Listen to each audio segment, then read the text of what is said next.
Bon, vous ne pensiez quand même pas que Doom, le grand méchant de la saga, allait débarquer tout seul dans Avengers Doomsday. Encore mieux, et si je vous disais qu'il allait piocher dans nos Avengers pour former l'équipe ultime, et même que Doom veut rallier un membre en particulier.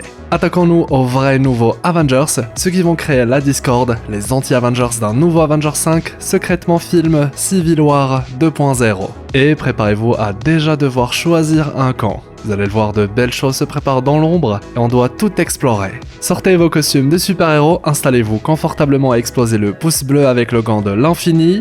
Je suis HeroesFR. Aujourd'hui, on parle des Dark Avengers de Doom. Bon visionnage.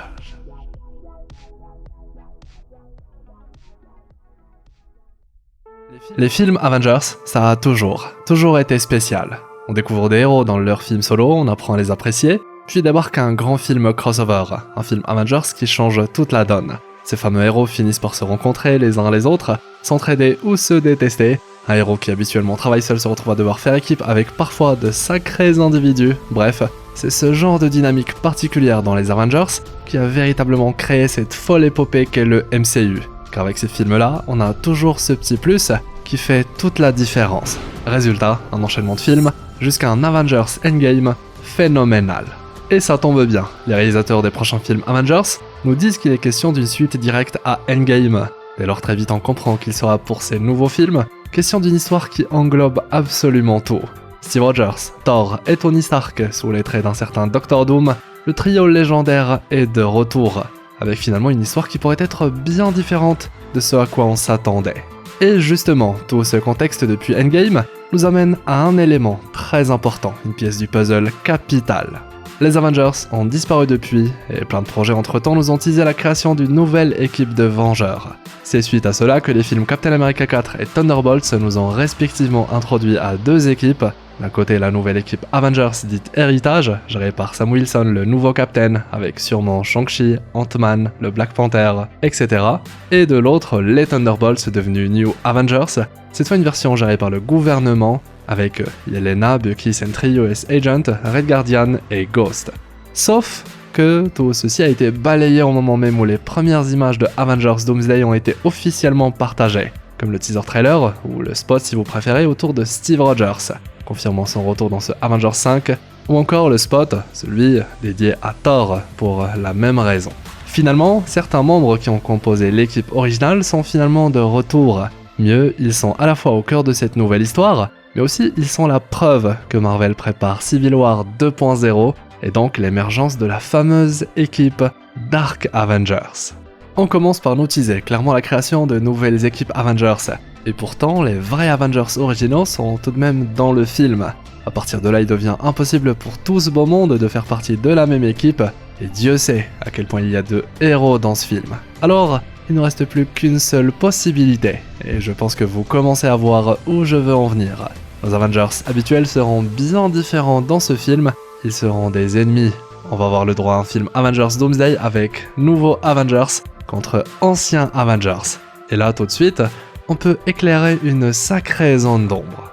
Déjà, le prochain film Avengers 5 se présente comme un film qui va mettre en place une sorte de grande fresque où vont s'entrechoquer plusieurs équipes. 4 Fantastiques, X-Men, Thunderbolts / New Avengers, Avengers de Sam, Wakanda et Talokan, et voilà qu'on y ajoute même les personnages qui composaient les anciens Avengers. Et dès le début, il était question de se demander quel rôle auraient ces personnages, et ce, dès l'officialisation du retour de Steve, qui a complété le trio originel du MCU. Une question qui a fait couler beaucoup d'encre. Quant à la réponse elle, ou un début de réponse, il pourrait se trouver dans le contexte même de ce film.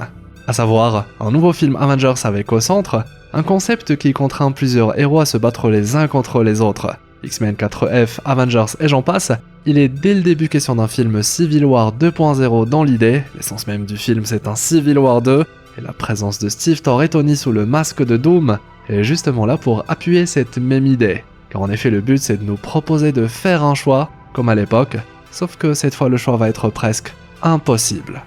Le retour de Steve Rogers, le retour de Thor. Vous pensez vraiment que Dr. Doom sous les traits de Tony va débarquer seul dans Avengers Doomsday ? Si Loki lui n'était pas venu seul, il était accompagné de toute l'armée des Chitauri. Dans Avengers 2, Ultron avait réussi à se créer une armée entière de robots à son image, Et dans Avengers 3, Thanos débarquait avec l'Ordre Noir et son immense armée galactique pour la bataille finale d'Endgame. En somme, à chaque fois, le grand méchant venait bien entouré. Alors, pourquoi pas Doctor Doom aussi? Sauf que Doom, lui, on le sait, il est différent. Différent dans sa manière d'opérer. Parce que oui, Doom ne va pas simplement ramener une armée sortie de l'ombre.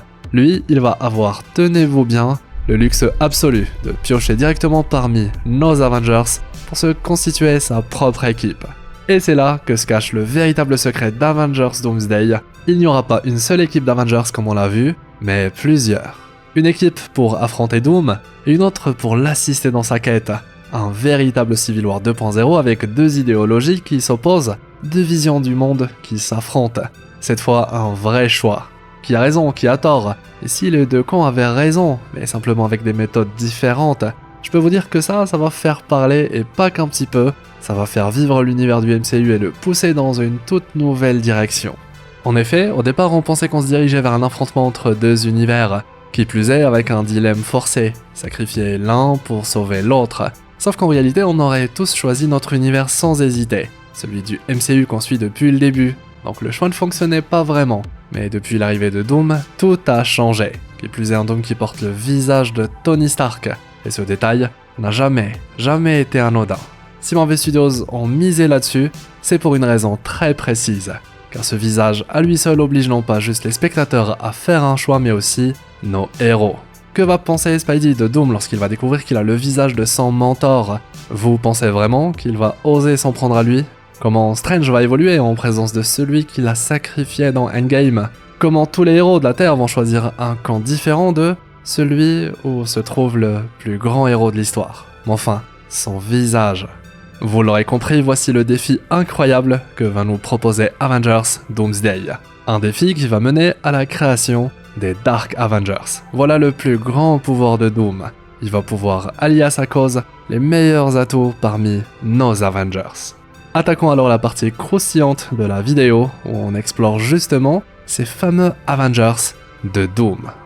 Commençons par l'un des membres les plus importants de ce groupe, qui pourrait en réalité être un ancien vilain qu'on a déjà vu. En effet, le seul, l'unique, Thanos, mais une version encore différente. L'info, on la tient de plusieurs rumeurs qui depuis le début indiquent que Thanos ferait bel et bien partie du film. Naturellement, il n'est pas question d'une info officielle, mais si c'est le cas, et vu le potentiel gigantesque d'un film comme Doomsday, ce serait pas si fou de voir débarquer un Thanos, surtout dans un film qui profite au mieux du concept du multivers. Je veux dire, c'est la dernière chance pour faire ce genre de choses. Et ils l'ont compris en ramenant entre autres les X-Men. Et dans un tel scénario, Thanos n'a pas sa place dans le film, en dehors de la fameuse équipe de Doom. On peut clairement pas faire plus logique. D'ailleurs, à plusieurs reprises, il était question de décorer des événements Marvel Studios avec un certain King Thanos, qui lui aussi a beaucoup fait parler. Bref, si jamais le retour de Thanos était envisagé, le présenter en compagnie de Doom, ce serait sans doute le contexte parfait pour le faire. Imaginez juste un Doom débarquer avec ses côtés un King Thanos, ou encore notre Steve Rogers. Très vite, on pourrait faire face à l'une des scènes les plus folles de tout le MCU. Et justement, pourquoi j'ai précisé notre Steve Rogers, au lieu de par exemple vous parler d'un Steve d'un autre univers, un Captain Hydra ou que sais-je? Eh bien pour la simple et bonne raison que notre Steve, s'il devient conscient de son rôle dans la grande tragédie multiverselle qui a lieu, serait sans doute l'un des premiers à vouloir arrêter ça. Là où les autres Avengers tenteraient plutôt de sauver tout le monde, risquant de tout détruire, lui, comme on l'a vu, n'hésite pas à se sacrifier pour sauver les autres. Et si cette bonne cause est justement sous les traits d'un Doom, alors très vite l'un des alliés de choix du grand vilain du film pourrait être notre Steve. De la même manière que le serait un Thanos aussi, qui souvenez-vous n'était pas foncièrement mauvais, il a toujours œuvré pour l'équilibre, et serait sûrement le premier à participer s'il était question de restaurer, cette fois, l'équilibre du multivers, quitte à ce qu'il puisse essayer de sauver coûte que coûte ce qui peut être sauvé. Ajoutez à cela le fait que Steve Rogers soit désormais un père, très vite, il pourrait devenir à l'image de Tony Stark le grand héros, le genre de héros capable de tout pour sauver ceux qu'il aime. Et là aussi, ça vous rappelle pas quelqu'un dans un récent teaser trailer pour Doomsday? Absolument, notre Thor préféré, c'est exactement dans ce même schéma. Il veut retourner chez lui auprès de sa fille pour lui offrir une vie de quiétude. Et si cette paix est menacée, je peux vous assurer que Thor peut très vite retrouver son lui, qui a été capable par vengeance de rivaliser avec les pierres d'infinité elles-mêmes. En effet, et c'est un point très important dans la manière avec laquelle je présente les Dark Avengers de Doom, c'est le fait qu'ils ne sont pas des vilains dans le sens habituel du terme.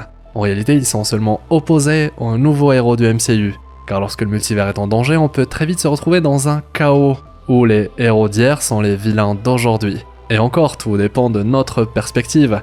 Une idée littéralement teasée par la scène post-crédit du film Captain America 4, clairement le MCU veut nous amener vers cette conclusion. Si nos héros sont obligés d'annihiler l'univers des X-Men pour garantir la survie de notre Terre, est-ce qu'ils deviennent les méchants de l'histoire? Si l'équipe de Doom est consciente que le seul moyen de sauver le multivers c'est de détruire plusieurs univers, à partir d'où est-ce qu'on peut tracer une limite? Tout un discours que ce nouveau Avengers 5 Doomsday peut explorer. Ainsi, l'idée d'un Civil War 2, un film où Avengers font face à d'autres Avengers, a l'air d'avoir beaucoup de sens, une fois qu'on tente d'imbriquer les pièces du puzzle Doomsday. Ça explique même le retour de certains personnages. De la même manière, Dr. Doom pourrait utiliser son influence, son visage, ainsi que ses pouvoirs pour allier à lui plusieurs personnages contre la promesse d'un monde meilleur, un multivers plus juste, plus équilibré et plus sain que jamais, voire même un univers précis où existent des personnages précis, comme par hasard, un monde où Wanda vivrait avec ses vrais enfants. Et très vite, c'est un discours qui pourrait plaire à une certaine Scarlet Witch, qui, en ce qui me concerne, pourrait être un membre important des Dark Avengers de Doom. Maintenant, et c'est là que le tout peut devenir encore plus intéressant, c'est lorsqu'on comprend que le but initial de Doom c'est d'avant tout créer la discorde entre les différents groupes de héros, histoire de mener de son côté son véritable objectif dans les meilleures conditions. On peut ainsi parler de certains membres de l'équipe de Doom, mais seulement par idéologie, des personnages qui indirectement vont servir Doom dans son dessein de créer le chaos, et ce sans le savoir. Et pour le coup, c'est un élément qui nous a récemment été teasé, c'est le fameux retour de Void, la face sombre de Sentry. Car si le chaos finit par émerger, je peux vous dire que Sentry/Void peut très vite devenir hors de contrôle. Un personnage que je place aussi du côté de Doom, même indirectement. Enfin, sûrement le personnage qui va le plus s'entendre avec Dr. Doom, c'est sans surprise Doctor Strange. Là aussi un personnage capable de tout sacrifier pour le grand bien, car dans le grand calcul du multivers, leur sacrifice vaut bien plus que leur vie. On l'a vu que notre Strange agit déjà parfois comme une sorte de vilain, ou plutôt un anti-héros. Si Dr. Doom se dresse donc comme un sauveur, Strange pourrait devenir son bras droit. A savoir que, petite parenthèse, Doctor Strange dans les comics qui vont possiblement inspirer Doomsday et Secret Wars, enfin vont les inspirer partiellement puisque les frères Russo créent toujours de nouvelles histoires, eh bien Strange est l'un des personnages principaux qui aide Doom dans sa quête. C'est sa version Sheriff Strange, le bras droit d'un Doom qui a gagné. Ainsi, comme on l'a vu, tout ce qui est menace des X-Men, présence des 4F, l'arrivée de Doom et j'en passe, tout ça constitue l'arrière-plan du film. Là où le propos du film, son intrigue principale, va surtout et avant tout se concentrer sur l'idée d'opposer plusieurs héros et nous obliger à faire un choix très difficile. Anciens contre nouveaux Avengers, nouveaux contre Dark Avengers, dans tous les cas nos héros vont s'opposer les uns aux autres. Et ce facteur qui va les pousser à s'entre-déchirer, le facteur qui va amener le chaos, c'est un Dr. Doom unique en son genre. Et maintenant, c'est pourquoi le visage de Tony Stark est si important et à quel point il est capital dans le plan de Doom. Et aussi, on sait pourquoi le retour de Steve est lui aussi très important. Préparez-vous, vous allez bientôt devoir faire un choix, mais cette fois le genre qui va avoir de vraies conséquences. Avant de terminer, parlons maintenant de la trahison des Avengers. Et oui, qui sont les héros qui vont rejoindre Doom, mais pas forcément l'assister directement, comme les Dark Avengers, mais qui vont soutenir ses idées et l'aider indirectement. Car là aussi, avec cette énorme liste de héros présents dans le film, c'est sûr qu'il va y avoir plusieurs avis différents, une idée que j'ai déjà creusée il y a plus d'1 an sur la chaîne, mais qui je pense dans notre exploration d'aujourd'hui a tout son sens. Car oui, au-delà du visage de Tony Stark, qui joue déjà un énorme rôle pour rallier plein de héros à Doom, Dr. Doom lui-même est un personnage charismatique au possible, un mastermind, génie scientifique capable de grandes manipulations. On l'a rapidement évoqué, mais prenez par exemple Peter Parker. Depuis No Way Home, il est littéralement au fond du gouffre, plus d'identité, plus de MJ, plus de Ned, il a tout sacrifié pour sauver le monde, et le monde l'a oublié. Il vit seul, anonyme, invisible, et là imaginez qu'en face de lui se tienne un homme qui porte le visage de son mentor, Tony Stark, et qui lui parle comme s'il le connaissait. Vous pensez vraiment que ça ne va pas le bouleverser, surtout dans cet état précis ? Doom n'aurait même pas besoin de le manipuler frontalement, juste lui parler, lui rappeler ce qu'il a perdu, et lui promettre un monde reconstruit, un monde meilleur. Souvenez-vous de ce que Tony a sacrifié pour sauver Spidey. Imaginez maintenant l'inverse. Si le symbiote peut le manipuler, alors un Doom avec le visage de Tony Stark, c'est presque garanti. Aussi, il y a Bruce Banner, Hulk. Tony était l'un de ses meilleurs amis, ensemble ils ont créé Ultron, mais pas que. Et même après la défaite dans Infinity War, ils sont restés en contact et ont construit un laboratoire ensemble. Le labo qui sera plus tard utilisé par Bruce pour retrouver son corps d'humain après sa transformation en Professeur Hulk. Tony n'était clairement pas juste un collègue pour Bruce, c'était une sorte de pilier, un repère, une conscience scientifique équivalente à la sienne, avec beaucoup de respect entre les deux personnages. Et Doom pourrait très facilement jouer sur cette corde-là.